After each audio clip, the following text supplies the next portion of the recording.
Gram सभा देवगली के समस्त सम्मानित जनता से मेरा समस्त निवेदन है कि आने वाली 15 तारीख को अपने पोलिंग बूथ पर पहुंच करके चुनाव चिन्ह अनाज ओसाता हुआ किसान के सामने वाला बटन दबाकर प्रधान पद के प्रत्याशी दुर्गेश भैया को भारी से भारी मतों से विजयी बनाए। दुर्गेश भैया जिंदाबाद जिंदाबाद जिंदाबाद, दुर्गेश भैया जिंदाबाद जिंदाबाद जिंदाबाद। सब मिल करके बटन दबैहा,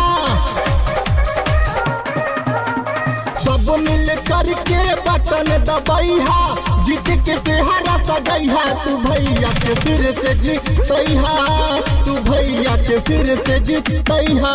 नेता न बेटा हवे जहने लगोतिया जवार हो, हर एक कदम से कदम मिलैहा, झूम के नहरा लगैहा, तू भैया के फिर से जीतैहा, तू भैया के फिर से जीतैहा।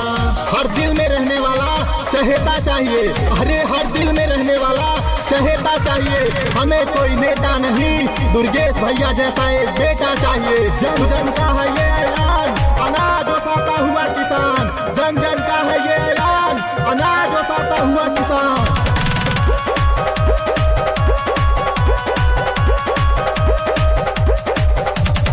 नाम नाहीन कर खाली बोलेला काम हो, जनता के हित में रहे हर सुबह शाम हो।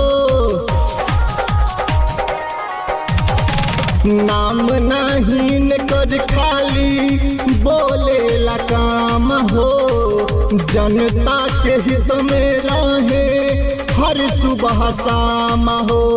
केहू के कहला में जानी भूलैहा, सोच समझ के दबैहा, तू भैया के फिर से जीतैहा, तू भैया के विजयी बनैहा।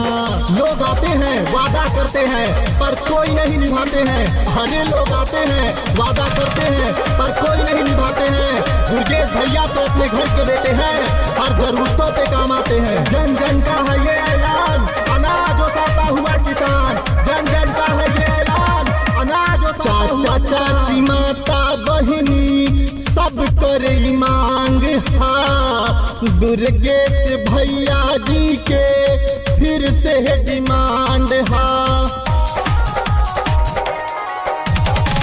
चाचा चाची माता बहिनी सब करे मांग हा, दुर्गेश भैया जी के फिर से डिमांड हा।